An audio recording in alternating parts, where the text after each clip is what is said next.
What is art? This is the obvious question for us to start with, but it's actually a difficult one to answer. By the end of this session, we might be less clear about what art is than at the beginning. We might even start to think that art isn't one thing, but many things. People tend to think that art is something beautiful or nice to look at. This is what the word aesthetic means, which comes to us from the ancient Greeks, who used it to discuss matters of beauty and taste. Yes, art can be beautiful and nice to look at, but not always. Sometimes art can be disturbing, if not downright ugly. And anyways, does there exist a universal beauty for all times and peoples? Or is the old saying, beauty is in the eye of the beholder, the right way to think about it? Which would mean that beauty is subjective and changing. Already things are getting a bit complicated. People tend to think that art entails skill. Again, it can, but not always. Sometimes art is more about an idea or an emotion than it is about showing off technical skill in paint or what have you. There are parallels here with music. Imagine yourself at a concert, let's say a classical music concert. Would you rather hear a pianist show off at the keyboard by playing a difficult piece of music? Or play a piece that demands less skill, but in such a way that's far more emotive, moving, and interesting than the first?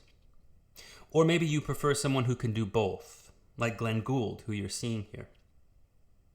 For more recent examples, do you like Kurt Cobain's anti-guitar solos in all their messy glory from the 1990s? Or do you prefer Eddie Van Halen's technical and precise guitar soloing from the 1980s? Or maybe you prefer the middle ground, Jimi Hendrix and his messy but technically amazing Star-Spangled Banner from Woodstock in 1969. This is all to say that skill isn't always the last word in art or in music. Another preconception about art is that it has to represent the world, like in this picture. This painting is an example of naturalism or realism, which means depicting the world in a lifelike manner. Think of art as a mirror of the world. It comes to us from the 17th century by two Dutch painters, Adrian van der Speld and Frans van Mieris. This amazing painting visually refers to a story by Pliny the Elder from ancient Greece and a competition between two painters, Zeuxis and Parrhasius. As the story goes, Zeuxis went first, and he presented his painting of grapes that looked so realistic, so naturalistic, that birds flew down to peck at them. When Parrhasius presented his painting next, he asked Zeuxis first to pull the curtain back to see it, which Zeuxis tried to do, only to realize that the curtain was the painting itself. Well, guess who won the contest? This type of painting is called a trompe-l'œil, which is French for tricking the eye, and that's exactly what such images do. The curtain really does seem to be more real than the flowers. Doesn't this make for a fascinating disconnect between what you see and what you know, between your eye and your brain? There's a contemporary artist called J.R. who does this kind of image work in public. Here's a recent example from the Palazzo Strozzi in Florence, Italy, which makes it seem as if there's a big tear in the actual building and that we can see some of the famous works inside. But not all artworks represent the world naturalistically or realistically. Some art is what we call stylized. Stylization deviates from depicting nature faithfully. For example, this wooden sculpture from Gabon off the central coast of West Africa. These types of sculptures were guardians, or bieri, that protected ancestral remains traditionally kept in containers made of bark. This is why it's called a reliquary figure, since reliquaries contain sacred objects directly connected to the bodies of important figures, like bones or clothing. Once European colonizers made their way into Africa, there was a craze for these objects made by the Fang people. These sculptures would often be destroyed by Christian missionaries, who saw them as idolatrous or as religious competition. In order to preserve their cultural objects, the Fang people began to give them away to be sold on the French market. Of course, these statues were also simply taken by Western colonizers, but in both cases, they ended up in Europe and on display as curiosities. We'll talk more about this dynamic in our session on contact. But for now, notice that whoever made this figure wasn't going for naturalism or realism. That wasn't the point. This isn't a portrait.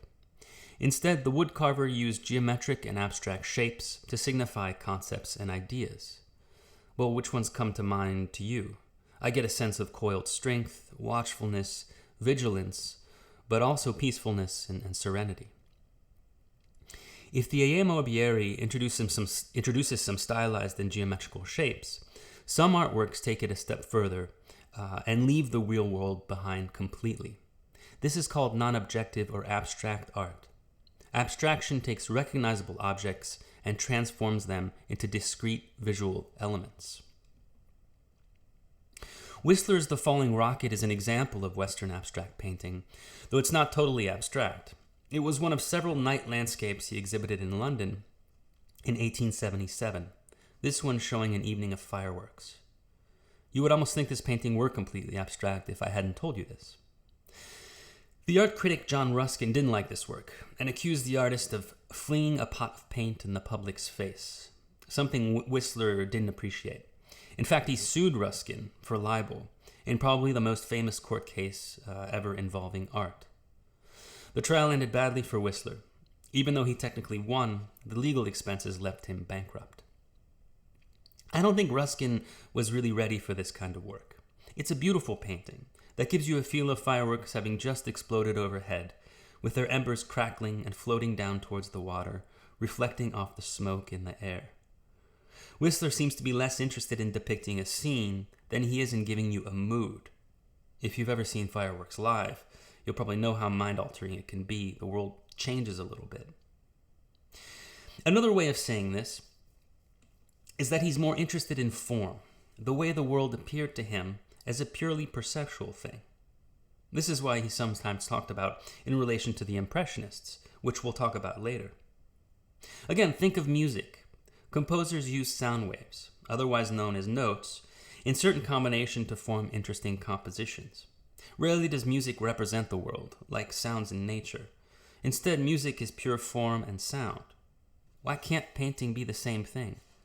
Why can't it use color, shapes, movements, and textures to affect our eyes in the same way music does, without necessarily having to represent some object in the world? With abstract expressionism, a movement that started in New York City right after World War II, the answer is it can.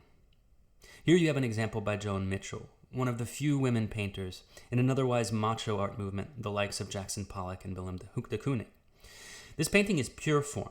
It's completely abstract. In some sense, it only refers back to itself, unlike paintings that point to the world through representation. In this way, you're confronted with the possibilities of painting. In an interview about her work, Mitchell emphasized the sensuality of her paintings, and this makes sense. You can feel as much as see the brush markings and all the strokes against the canvas. You can feel as much as see their movements. You can feel as much as see gravity taking over and leading to those drips. Your eyes wander around freely the composition. The composition is the way a work is composed, like a piece of music, and how its different elements relate to each other as a whole. There is a figure in a ground, which gives all these markings a sense of depth and space, almost like an ambient field of pure paint. In the same interview, Mitchell says she doesn't think paintings can be talked about, only experienced. If this is true, we can only allude to our experience of this painting with words, but the words can never be the experience itself. Maybe with this kind of abstract work, we just need to dwell on how the paint makes us feel, the joy that comes with our ability to see colors, of taking in complex compositions with all its relationships between color, textures, lines, and so on. People often say of such abstract paintings, "How is this art? A kid could do this." I'm not so sure. There's a great deal of skill and intuition that holds this painting together. It's much harder than it might look. I could think of the same thing being said about Kurt Cobain's guitar solos, which I mentioned at the beginning. Okay, let's come back to our original question. What is art? From these first few examples, we might say art is defined by what it's made of, what art historians call medium. In other words, painting, sculpture, drawing, and eventually in the 20th century, photography. And also by style and by technique. In other words, how the artist used and shaped her medium to look one way rather than another. Sure, but whoever said art was only made like this? Why have we so long privileged painting and sculpture as fine art? What about a work like this? You're seeing a performance that comes to us from a group of Japanese artists that got together in 1954 and called themselves gutai, which means embodiment or concrete in Japanese, in the sense of being physical or material. They wanted to get past traditional styles in media and feel free to use any objects in order to make art. Here's Shozo Shimamoto, who would get bottles of paint and throw them against an unstretched canvas laying on the ground. Other materials gutai artists used include throwing a rubber ball coated with paint, making a dress out of multicolored neon light bulbs, and their own bodies, as in Kazuo Shiraga's performances, where he wrestled with a big pile of mud on the ground. It's important to note that the splash paintings resulting from this bottle throwing were not the only part of the art. The public performance was an essential part of the work. Gutai plays special importance to the action of making art. This means that art can simply be a group of people getting together and doing something. Around the same time as gutai in the 1950s, Alan Capra was doing just the same thing with his happenings in New York City. These artists also thought of their works as forms of violence or destruction, which were also creative and whimsical or fun. It's amazing to think that Japan had just gone through World War II and the dropping of the atomic bombs on Hiroshima and Nagasaki. It's possible that their sense of artistic freedom and creative violence were a response or reaction to the misery and the destructiveness of war.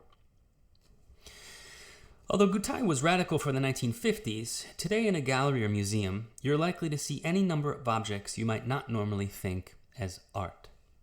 Pieces of candy in a pile. A table with curry made by an artist that the public can eat. Pigs that have had their backs tattooed.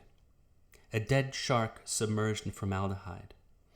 Someone performing a strange dance while lying on the ground. Or an artist being shot in the arm with a rifle by one of his friends. If you can think it, it has probably appeared in an art object. Some people hate this turn of events, where seemingly everything can be art. Other people find it liberating and full of possibilities. Almost everyone, however, agrees that the work I'm about to show you is the culprit. If all the works I've discussed so far make us think about art as different materials and style, this most notorious art object of the 20th century forces us to go deeper. Art historians will often say that it's the first artwork that made us ask the question, what is art? In 1917, there was an exhibition in New York that told the public that if you had $6 and something to submit, your work would be displayed. There was no jury or selection committee. It was called the Society of Independent Artists. Marcel Duchamp, an established artist who was part of the organizing committee for this exhibition, did something cheeky. He went to the plumbing shop, bought a white porcelain urinal, turned it on its side, and signed it R. Mutt. Then he submitted the work under the pseudonym with the required $6. You can imagine what happened. Total scandal. The work was never displayed to the public and then got mysteriously lost. The object you're seeing here is a later recreation. So how and why did this urinal become such an important work of art? Well, because it forced the art world at the time, and everyone since, to question their presuppositions about art. Duchamp said it didn't matter that he didn't make it. What was important is that he chose it. From this you get the sense that the artist's concept or idea for an object is more important than his or her making an object. His instigation was also what we'd probably call trolling, though a constructive trolling, not a noxious or toxic trolling that simply wants to destroy or hurt people. By taking the exhibition guidelines at their word, namely that if you submit $6, we'll show your work, Duchamp pushed the limits of acceptability and showed that not everyone could stick to their own rules or laws. This is another reason why fountain is important. But probably the most interesting aspect of Duchamp's work here is that it seems to show how art is made by its context, or unmade by its context. By this I mean the museum, the gallery, the organizers, and really society at large and all its norms. Why couldn't a urinal be art? Because the concept of art, as it was shaped and understood at the time, was limited to certain practices. Above all, painting and sculpture. In this way, it became clear that art is bestowed to certain objects and not others, and that there's power and enforcement at play. Think of it as institutional gatekeeping. For the longest time, this power stayed in the background, and people simply assumed art was just naturally a specific and set thing. As you can see, Duchamp broke this wide open, and we can now see how art is not some timeless thing, but a historically, socially, and politically constructed idea. So now, if art is a historical idea, then whose history is it? Could it be that art is a modern term, which really only came about with the invention of museums and art schools? And since these seem to be predominantly European inventions, at least seem to be, what if art is a Western term? What if art as we know it is a largely European thing? Would this mean that all pre-modern and non-Western forms of creativity do not fall under the modern category of art? This might seem to be overly limiting, but maybe there's some truth to it. Remember that Fang reliquary figure we just looked at a moment ago. Yes, it's creative and visually interesting, for sure, but since it was used as a ritual and spiritual object, is it really a work of art in the modern Western sense? If not, then what is it doing today displayed in a museum? This conundrum is not specific to non-Western objects. For example, take a look at this chalice. Abbé Suger was an important figure in the Gothic period in France. He built the first Gothic cathedral outside of Paris. One day he also found an old cup in storage. He liked it and decided to have it decorated with gold, silver, semi-precious stones, and pearls. You can also see at the base a medallion of Christ was added with the Greek symbols Alpha and Omega, which means the beginning and the end. Suger then used this cup in one of the most important sacraments for Catholics, the Eucharist, which recalls Jesus and his disciples having their Last Supper. This cup would be used to hold the wine, it's believed, transforms into the blood of Christ.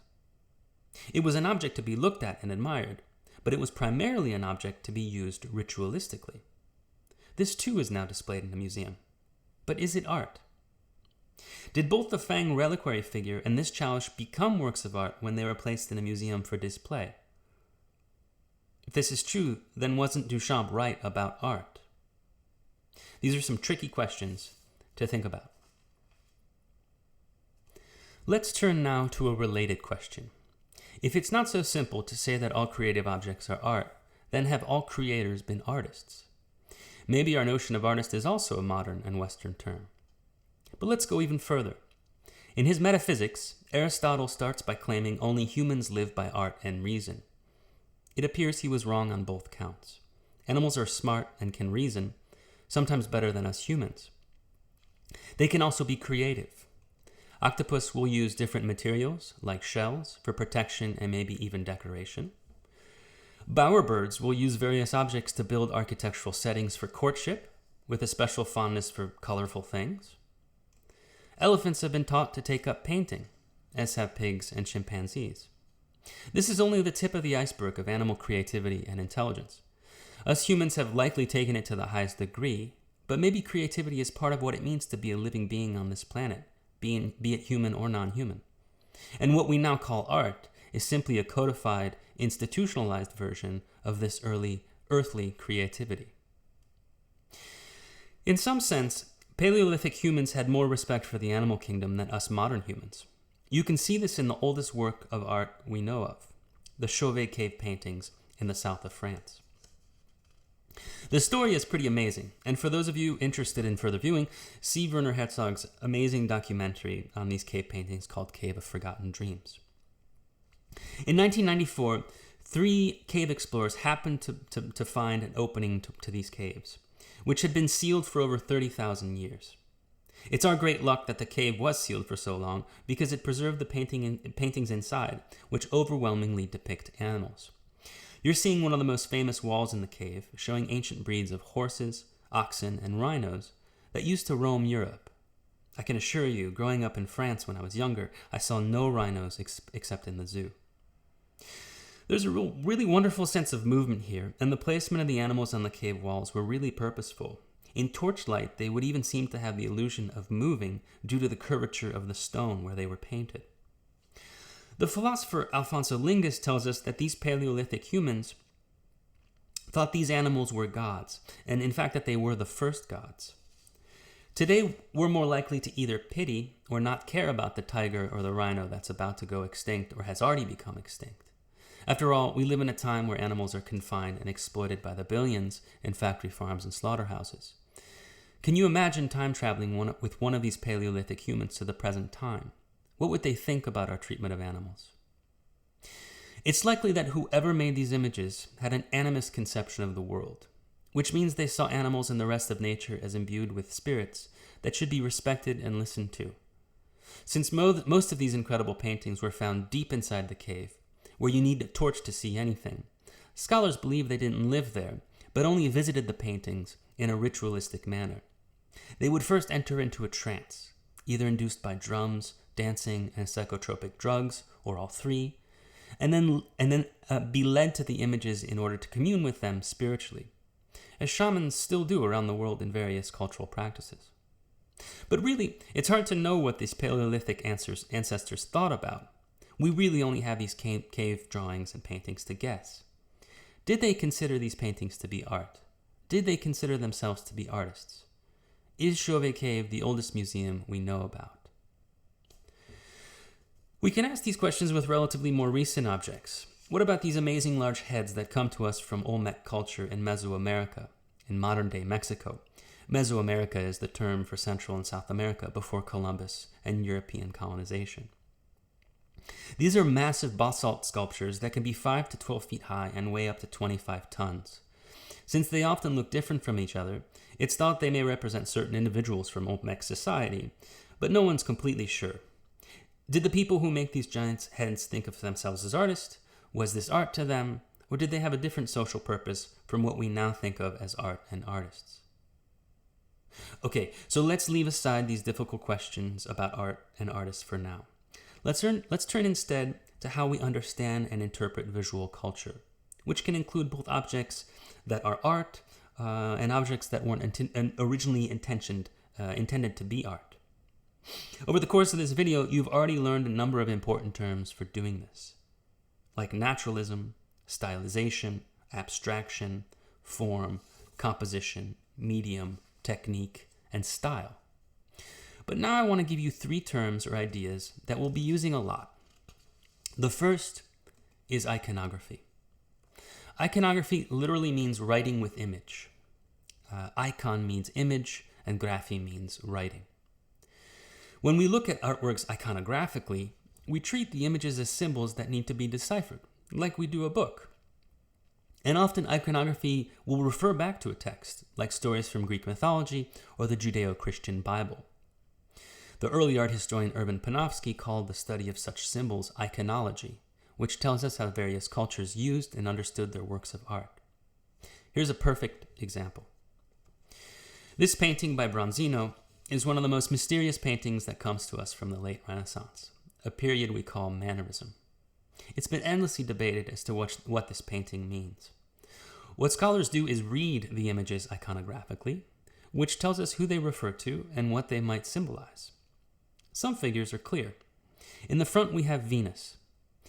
She's holding the golden apple that attests to her beauty in her left hand, while secretly taking an arrow out of Cupid's quiver with her right hand. If you've read your Greek mythology, you'll know that Cupid is her son. And so this image of his kissing his mother and squeezing her bare breast is a bit incestuous. They seem to have entered some strange dance of seduction and deceit. We also know that the muscled and bearded figure in the back, who seems to be drawing the blue curtain open so that we can see what's happening, is Chronos, or time. You can see the hourglass on his right shoulder blade. After these three figures, things get more murky. The woman at the top left, who seems to be missing the back of her head, might be a personification of fate. The child who seems to be egging on Venus and Cupid by throwing flowers at them is often thought to be a personification of folly. The girl behind him, which if you look closely has lion's feet and a serpent's tail, is holding a scorpion stinger in one hand and a honeycomb in the other. These objects are often read as symbolizing the duality of pain, being stung, and pleasure, sweetness. The screaming figure just behind Cupid, maybe the most disturbing in the picture, has been interpreted as the personification of jealousy. There are also some scholars who say this figure stands in specifically for syphilis, which would make sense since this is a concrete instance of pleasure leading to pain. And after all, it was a deadly venereal disease back then. Finally, there's a white dove and theater masks on the ground filling out the scene. But what does it all mean? Well, it's still undecided and we may never know completely, but one approach is to go back and see what these figures and personifications meant to the people at the time in Florence. It seems the story, the myth, of Cupid and Psyche was really popular at the time. So this might be a scene from that Greek myth, which in fact does involve jealousy and Cupid getting a kiss from Venus. Whatever the case may be, this is a perfect example of using iconography, where we look at an image and try to read it according to its symbols, figures, and the text that seem to be referred to. Another approach to interpreting art is to see it as revealing something about cultural conventions, which may include social mores, alongside the political and economic realities of the time period. This is called social art history. Here's a great example.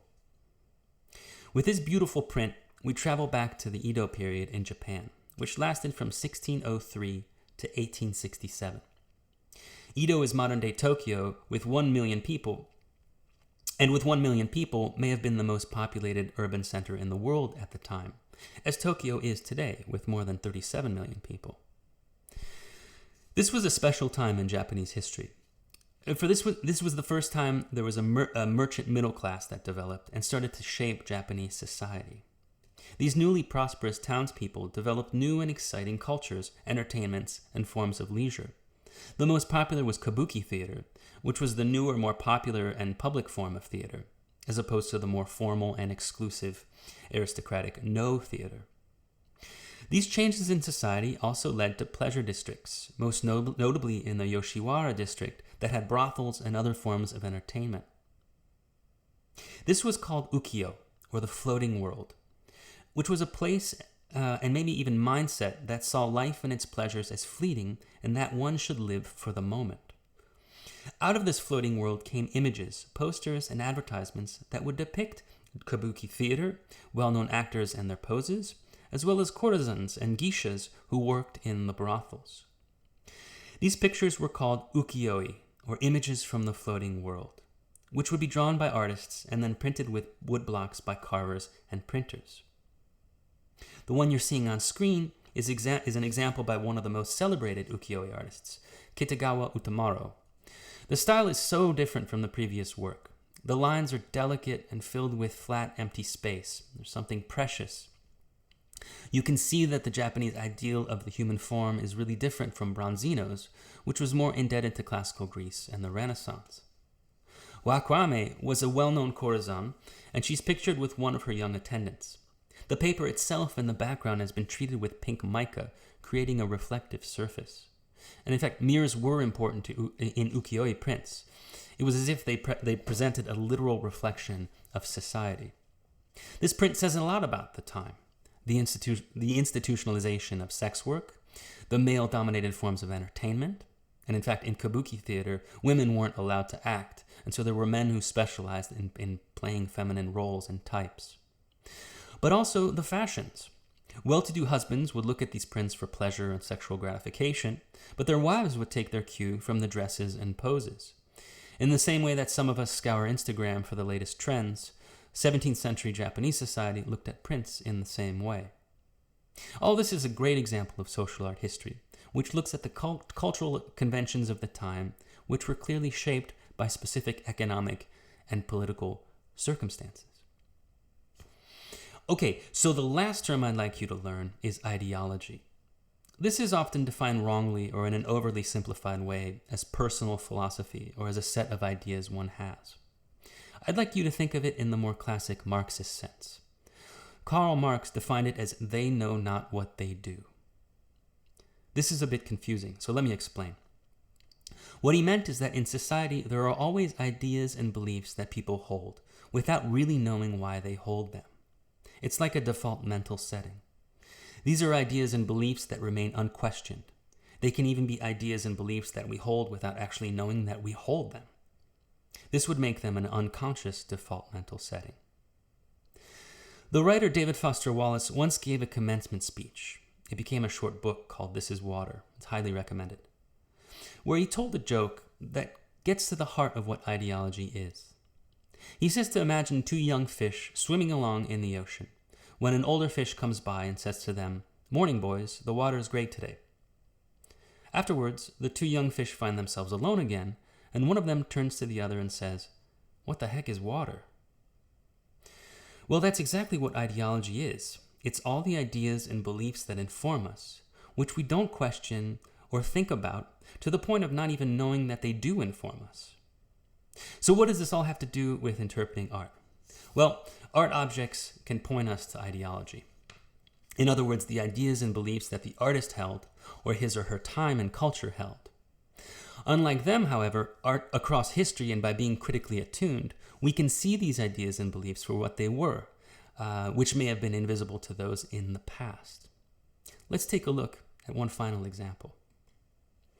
This is a picture by Rosa Bonheur, a 19th century French artist known for monumental paintings of animals. It's a perfect example of naturalism. I mean, just look at how realistic this scene is. You can almost feel the horses' manes and the glossy textures of their coats gleaming in the sun. You can almost feel them rearing up as they're being led to the market where they're about to be sold. It's technically amazing, this painting. And there are at least two levels of ideology here. The first has to do with Bonheur herself. It may or may not surprise you to find out that she had to dress up as a man to go out and paint such scenes. It just wasn't acceptable for a woman to paint such monumental paintings. Usually women were encouraged to paint more modest scenes and usually in watercolor. But why? How did these gender roles come about, and why is it that only men could paint such scenes? This is a long and complex question about the patriarchal divisions in history and culture, but notice how it was largely unquestioned at the time, even though Bonheur seems to be questioning it through this painting. Most people probably just assume these gender roles are only natural, and it wouldn't be until the second half of the 20th century, with the beginnings of modern feminism and women's liberation, that these beliefs came under more widespread scrutiny. But there's also another and maybe deeper ideological dimension to this painting. Notice how the humans in the picture are completely dictating the lives of the horses, breeding them, buying and selling them, domesticating and treating them as property, which legally they were and still are today, as all non-human animals are. But why? Why do we consider it okay to treat animal life like this? What are the justifications, aside from tradition, the "we've always done it" explanation? Which isn't really true. Those horses in the Chauvet cave were not domesticated. No animals yet were back then. Now that animal bodies are bought and sold by the billions for various reasons and products, causing major environmental damages on the planet and ourselves, isn't this belief and practice clearly ideological? Isn't it a way of treating the world according to ideas and beliefs we've simply inherited without thinking too much about them? So you see, at the level of nature and animals, Bonheur's painting shows us the ideological dimensions at work which shaped the way that people think in the 19th century. And while today more of us are thinking about the natural world and animal well-being, it's still a powerful ideology that informs political, economic, and social decisions. Well, we've come a long way from the opening question, what is art? Maybe the better question to ask is, what does art do, or what does it give us? I hope I've convinced you that it gives us a lot to think about. One of the big things it offers, which I haven't actually expressly talked about yet, is an understanding of history. We call it art history, after all.